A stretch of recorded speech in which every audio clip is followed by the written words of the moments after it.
Hello everybody, it's Aaron. Welcome to another episode of Feed the Beast. Let me make sure my voice is going here. So I am no longer 3 days ahead recording, and I can address your comments at the beginning of episodes now. The first thing I would like to address is the situation with the two gates that I put on the energy cell down here. A couple people thought I could have done it more simply, or I'm making things overly complicated, and I'm not. I had a reason for doing this. I may not have explained it very well yesterday because I only got like 3 hours sleep the night before. But here's the reason. In doing this Let's Play, I do things I need to do in my world while trying to show you ways to solve problems or use certain things or demonstrate concepts. And what this concept was, these engines, as you know, the magmatics, they take a while to heat up. And they only give like, half an MJ for a while, and then they speed up all the way to 4 MJ, or heat up, whatever you want to say. Well, if this energy cell told the engines to kick on every time it needed like 10 MJ, they're all going to kick on unnecessarily. So I wanted the engines to only kick on when they're going to have enough work to do to actually warm up and generate their maximum MJ to run more efficiently. So the other reason is because if I didn't use magmatics, let's say I use biogas engines and I'm running them on biomass. Biogas engines, whenever they start up, they take lava and they use lava every time they start up. Well, if you have this thing with one gate that says kick on every time I need energy, those things are going to run out of lava so fast. And I'm not sure if you're familiar with biogas engines. They actually run on biomass. They just use lava every time they start, like I said. So if they kick on and off every 30 seconds, guess what? You're going to have a problem. Also, combustion engines, they require a cooldown period. So if you have those kicking on every 30 seconds, when they need to kick on again, they're not going to be able to because they have to cool down. So that's kind of why I did that. I have a single gate set up. You've seen me use it in the past if you've watched me. I have it set up on the liquid transposer, and it's fine for stuff like this that doesn't take a lot of MJ, and it's just one engine. But those engines, I feel like if they kick on and off every 30 or 40 seconds, number one, it might cause lag. Number two, it's just plain inefficient. So that's why I did it like that. Excuse me. That's why I did it like that, because, maybe you're not using magmatic engines like I am. Are we moving? Maybe. We'll see what happens. I want to do the farms upstairs, and then we'll talk more about it. I haven't really found a place that I like, so I haven't really entertained the notion. I've been running around, but haven't really seen anything I loved. I used the filler to clear some space. And a couple of notes about the filler. The filler will not take down reeds. It will also get halted by flowers. So basically what I did was a lot of this was like on this level right here that I'm standing on. Well, I wanted it to all be 64. So I basically just ran the filler at 63 to clear all the space, and then I refilled it with dirt. Well, if you do that and you have a flower in the way, the flower will halt the filler. One tiny little flower will not let the filler place a block there. So be aware of that if you're just kind of putting something on, something. So what I want to do first today, the reed farm. Hello. I made this reed farm. I found the pattern online. I don't know who came up with it. It's been around for a while. Supposedly it gives you the most reeds per area. Hooked up the sugarcane harvester to the blue electric engine just like we had in the last episode. I just kind of reconfigured it to hang out up here. And I put these reeds right here because I'm not sure. This thing has vertically it'll go 6 blocks, but I don't know if it starts at the logger and go or starts at the reed harvester and goes up, or starts at the reed harvester and goes down, or splits the difference, or what. So I threw these up here to see if these top 3 got harvested, and they don't. So I'm gonna have to either find a YouTube video where somebody has it set up right and see what the height of this thing is in comparison to 2 rows of reeds, or just do more testing. But these are probably all going to go underground because apparently reeds do not need light to grow. And this thing, I just put a chest down here because I didn't want to, wipe out all the reeds. I still want to get some while I'm seeing if it works. So I'm going to get rid of this. I'm going to let's go inside because I don't want to get mobbed. I'm going to go ahead and make all the machines. We're going to make a farm and a combine. All of the machines take small circuit boards, sturdy casing, and some sort of electron tube. So I'm going to go ahead and do that, and I'm not going to do it while I'm recording. But I'm going to make the farm, the combine, the peat bog, the turberry, the arboretum, and the logger. Probably 2 arboretums and 2 loggers because I want to run a couple of tree farms. The reason being, I want saplings for biomass. And saplings, vanilla saplings, are the best source of that. You get 0.8 buckets per sapling. You can use some of the other saplings to make plant balls. You can compress the plant balls to get a little more biomass from them when you run them through the fermenter. But regular saplings are the way to go. Reeds aren't bad if you can generate enough of them. I think you only get like 0.2 buckets per. You can also turn these into plant balls, I believe. But the plant balls only give you, I want to say it's 0.2 buckets. Yeah. And the compressed plant balls, I don't know, maybe that's 4. But if you get 0.2 per reed or 0.2 per plant ball, which takes 8 reeds, you might as well just put the reeds straight in there. So that's what I want to do eventually. I'll probably run all these on peat. Peat to begin with. We're going to set up the farm and the combine right now as soon as I craft them, because you can turn the wheat into other stuff. So I came down here because I wanted to show you the thermionic fabricator. It draws energy all the time unless you tell it not to. So I have a gate back there, and it's on right now because there's something in here. Basically, if there's nothing in inventory, the thing turns off. So since there's something in inventory, it's just drawing a steady supply of power right now. Not that big of a deal right now, but I don't want that to happen all the time. So let me make all these machines, and I will also tear down the reed farm, and then I will be right back. Welcome back, everybody. I have made all of this stuff, and I ended up with a few extra electron tubes, which I hate. You get 4, but the recipe takes 3, so I had to make 3 each: bronze, iron, copper, and tin, 6 gold, and 6 diamond. It occurred to me after I made both of the loggers that I think 1 logger will actually cover enough area to run 4 tree farms. So I'm going to set these 2 arboretums up diagonally from each other, and we're going to see if that's actually the case. If it is, then we'll make a couple more arboretums and we'll find an extra use, or find a use for the extra logger. So let me grab these 2 guys, and I'm going to have to grab the other engine. And I figured I'd go ahead and just fill the thing in a fun way rather than filling in by hand. I'll grab an energy cell and we'll just run the filler. Let me grab one of these. I've just been throwing them here to charge, and it doesn't take them very long. So let's go back up here, and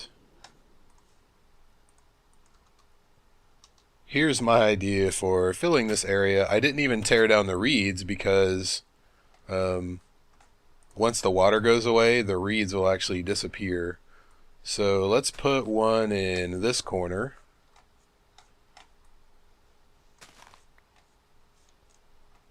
And another reason I raised this up is because I actually want to hollow out underneath so I could pipe all the items underground and then put them wherever I want to put them. Let me see, so that's that one. Go ahead and pop that one here. And I'll put this one in the other corner. Actually, let's put it in this corner.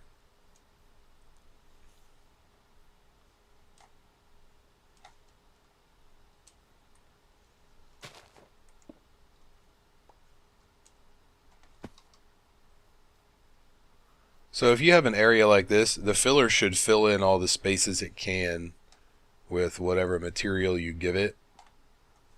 So let's throw that thing down and get our landmarks back. Put on my good boots.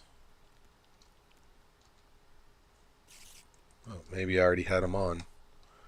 I'm so used to running fast, sometimes I can't tell.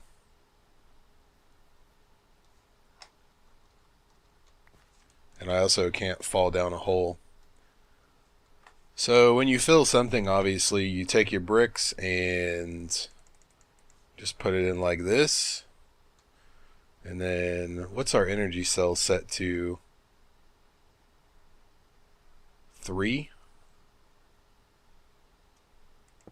We'll put it down on there and turn it up. Actually, we'll turn it off. We'll throw our dirt in here. And then we'll turn it on and see what happens.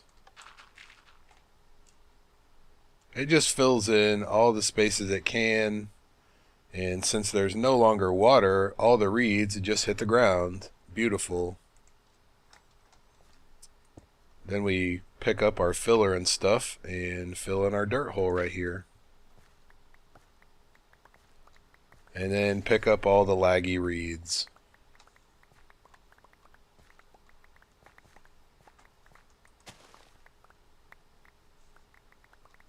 Or I guess you could let them despawn if you want, but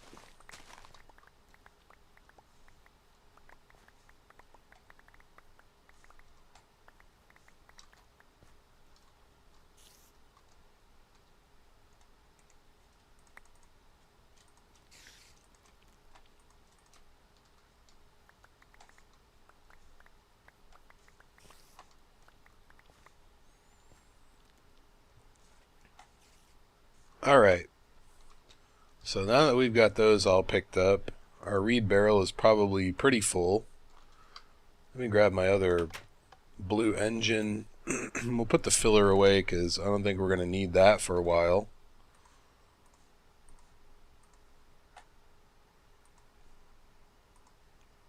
And what am I looking for? I'm looking for that.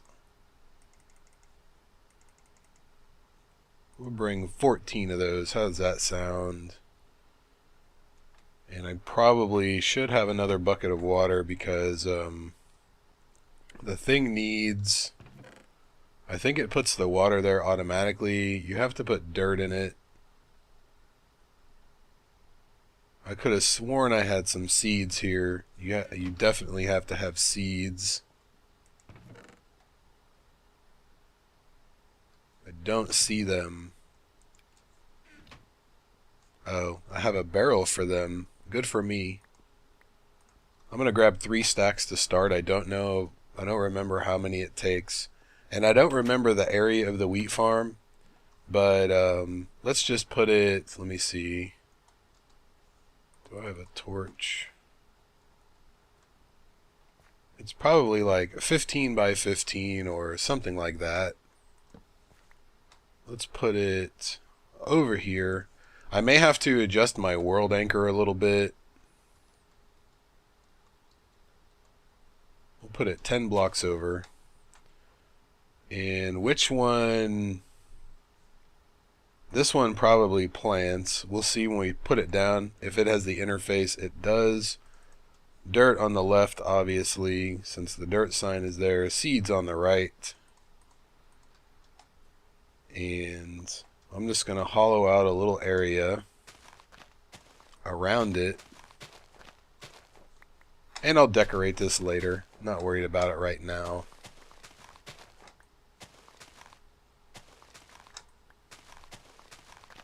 I really just need some place to put my engine and my panels.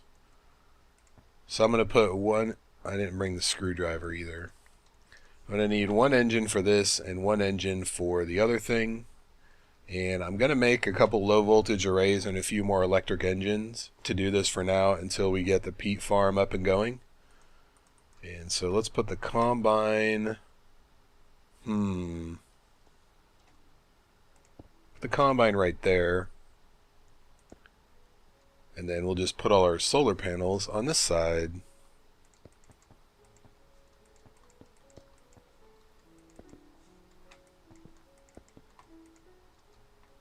That's it. Okay. And of course I didn't leave a place for the levers. Maybe I did. We'll see. I don't know if that has to be... No, it doesn't. So there we go. So I'm only going to turn on that one for now because that's the one we want to do the work, and I want it to get all of the solar. As you can see, it's going to hollow out an area, and I think that actually may have worked out really well. I want to put like a stone walkway right there, kind of delineating everything over here from where all the farms are. And with the peat bog, you actually have to put water next to it, and then it, you know, fills in where it needs the water. Not sure about the farm. Hopefully it doesn't wipe out my engines. I need the grab a plate so I can just hover and watch this stuff go.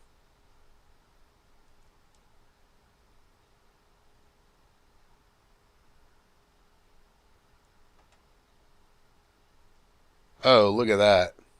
That's good. It's probably going to take away this row right here.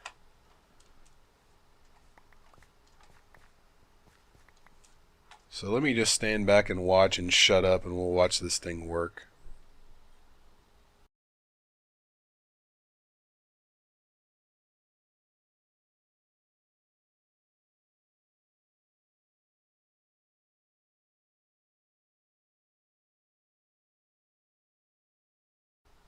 And of course, since it's solar powered, it's only going to work at night. Makes sense. Or it's only going to work during the day. What am I talking about? It's not going to work at night.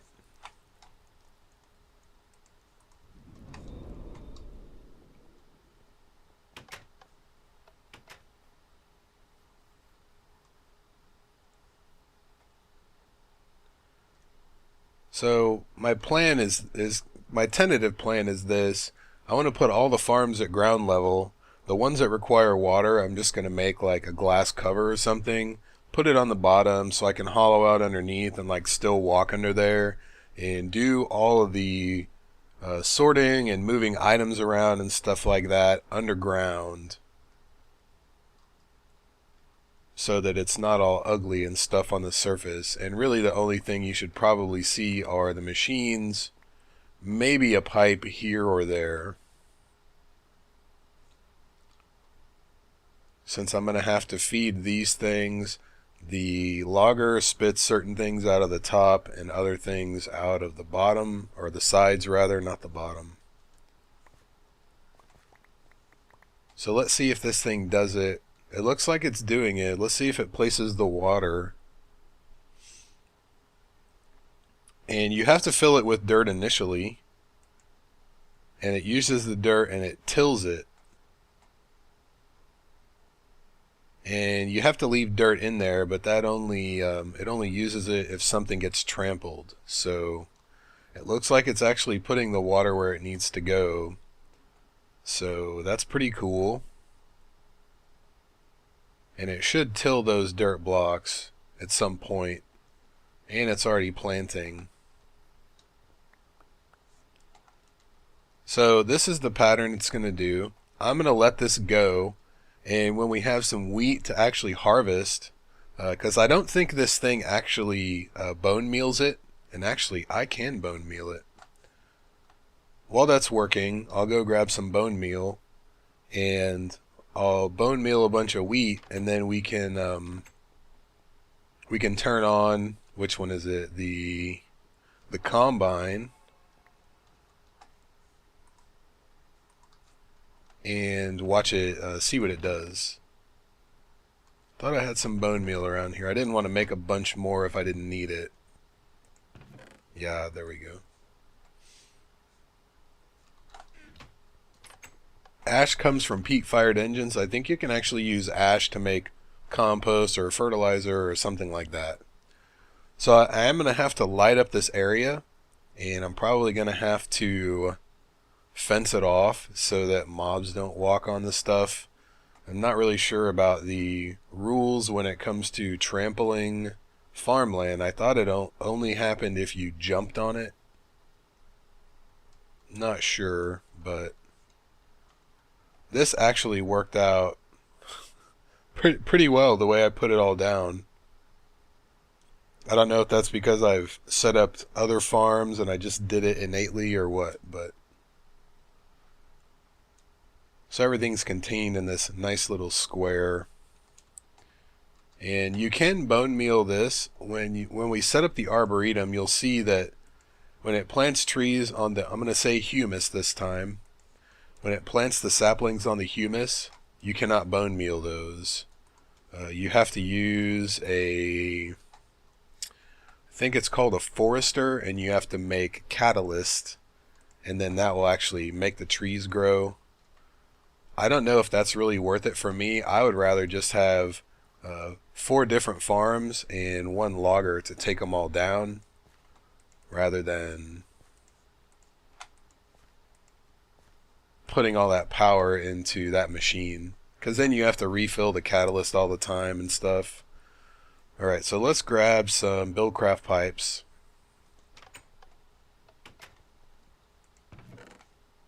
And I guess I don't have any more cobblestone ones.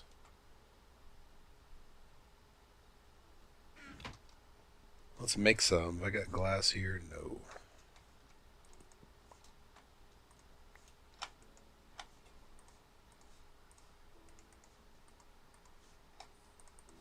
Oh, I didn't want to put those there.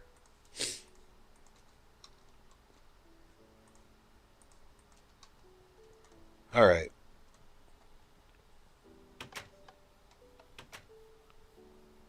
So I want to say the seeds come out of the top of this thing, and everything else maybe comes out of the side, but we have solar panels in the way.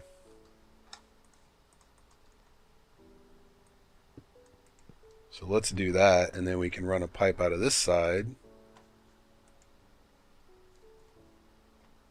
And how about this? Let's put the chest right here.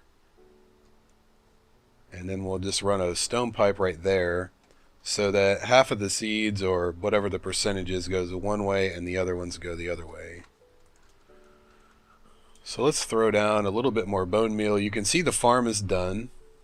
So these things are going to grow like wheat grows. I'll just do the outside row here, and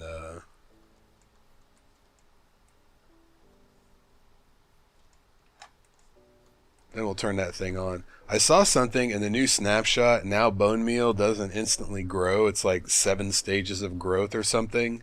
I do not feel good about that. Alright, so now this thing should start harvesting the wheat.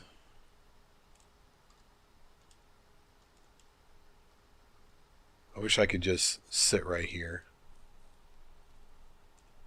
I don't know how hard to watch it is. Let's stand on top of the chest. if we can.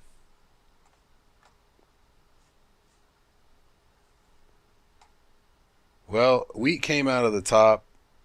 Everything's coming out of every side of this thing. And wheat obviously will not go into the farm. So that kind of changes things. Not that big of a deal. I was just kind of trying this as a preliminary kind of thing. We can just run that up and over. So if the wheat won't go in the top, it'll go back around into the chest. Definitely have to set up a rule to send seeds back into, which one is that? Back into the farm.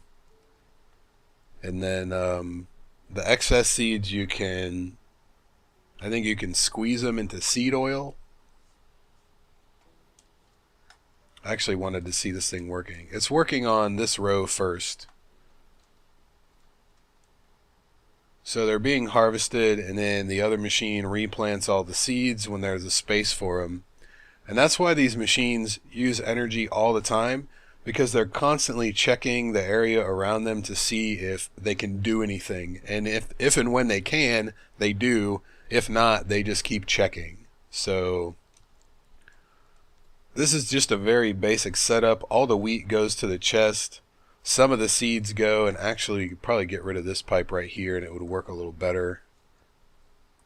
So they're all going out one pipe, and none of the wheat will go into the top of that thing.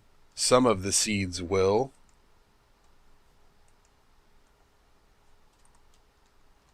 So that is not bad. You probably would use a diamond pipe and send like 2 seeds into this thing and then 1 seed into the chest. So you don't have to keep refilling it. And I just fill this thing up with dirt. It should stay pretty full. But like I said, if something gets trampled and it has to re-till it, it uses one of the dirt blocks. So there is the wheat farm. I'm going to just go ahead and leave that set up as it is for now. Maybe I'll put a little brick walkway around it and in the middle. And then probably just turn them off and let the wheat grow, and then just turn them back on when stuff needs to be harvested for now. And then next time what we'll probably do is maybe do a couple of tree farms. Or the peat bog, one of the two. So that's going to do it. Hopefully my rationality for using the gate setup on the energy cell and engines like I did made sense. If it didn't, you know, send me a message or leave me a comment, and I'll try to explain it better. As always, questions, comments, etc., leave them down below. Thank you very much for watching. See you guys next time.